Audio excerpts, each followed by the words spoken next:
ایک سیٹ لوگوں کی امانت رکھتا تھا۔ یہ اس زمانے کی بات ہے جس زمانے میں بینکوں کا رواج عام نہیں ہوا تھا۔ اس زمانے میں جس انسان پر لوگوں کا اعتماد اور یقین ہوتا تھا کہ یہ آدمی امانت میں خیانت نہیں کرے گا، اس کے پاس اپنی رقم یا کوئی قیمتی سامان رکھ دیا کرتے تھے۔ ایک آدمی کہیں سفر میں جا رہا تھا تو اس نے 5,000 روپیہ امانت کے طور پر اس سیٹ کے پاس رکھ دیا۔ 2-3 سال کے بعد جب سفر سے واپس آیا اور اپنی امانت سیٹ کے پاس لینے گیا تو اس سیٹ کی نیت خراب ہو گئی اور امانت کی رقم دینے میں ہیلے بہانے کرنے لگا۔ اسی طرح سے 5-6 مہینے گزر گئے۔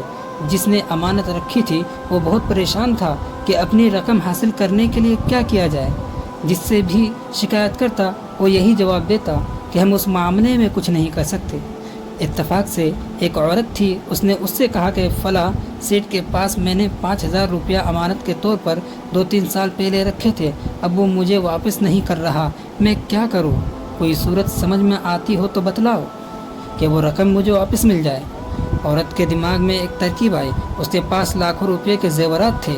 عورت نے اس امانت رکھنے والے سے کہا کہ دیکھو، ہمارے یہ زیورات جو لاکھوں روپے کا ہے، یہ سب زیور لے کر میں کل صبح اس سیٹ کے پاس جاؤں گی اور کہوں گی کہ سیٹھ جی، میں حج پر جا رہی ہوں اور یہ لاکھوں روپے کے زیورات ہیں، ان کو میں آپ کے پاس امانت کے طور پر رکھنا چاہتی ہوں۔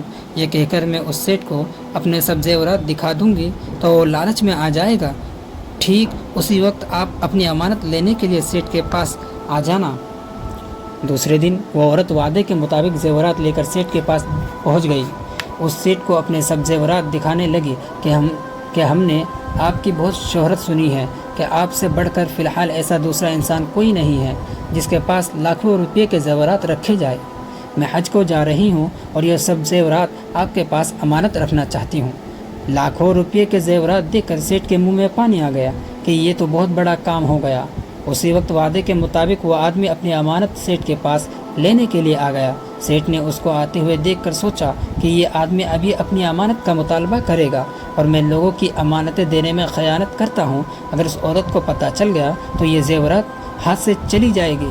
یہ سوچ کر اس عورت پر اپنا اثر ڈالنے کے لیے اس کے بولنے سے پہلے ہی منیم سے کہا کہ یہ جو آدمی آ رہا ہے اس کے 5,000 روپے ہمارے پاس امانت رکھے ہوئے ہیں، وہ اس کو دے دو۔ منیم نے سنتے ہی 5,000 روپے دے دیے۔ جب اس آدمی نے اپنی امانت اپنے ہاتھ میں لے لی تو عورت نے اپنے نوکر کو سمجھا رکھا تھا کہ تم ٹھیک اتنے بجے سیٹ کے گھر آ جانا اور مجھے کہنا کہ آپ کو آپ کے خاوند جلد بلا رہے ہیں۔ اس نوکر نے ٹھیک اسی وقت آ کر عورت سے کہا کہ آپ کو آپ کے خاوند بلا رہے ہیں۔ یہ سن کر عورت نے اپنا بکسا بند کر دیا اور اٹھ کر چل دی۔ چلتے وقت عورت نے سیٹ سے کہا کہ بعد میں آؤں گی۔ عورت کی چالاکی کامیاب ہو گئی۔ سیٹ بھی اس بات کو سمجھ گیا کہ 5,000 روپے نکالنے کے لیے ان لوگوں کی یہ ترکیب تھی۔ جس کو اپنی امانت مل گئی تھی وہ خوشی کے مارے سیٹ کے مکان کے باہر میدان میں ناچنے لگا۔ سیٹ بھی اس کو ناچتے دیکھ کر اسی میدان میں آ کر ناچنے لگا۔ ان دونوں کو ناچتے ہوئے دیکھ کر بہت سے لوگ جمع ہو گئے اور ایک دوسرے سے پوچھنے لگے کہ ان دونوں کے ناچنے کی کیا وجہ ہے۔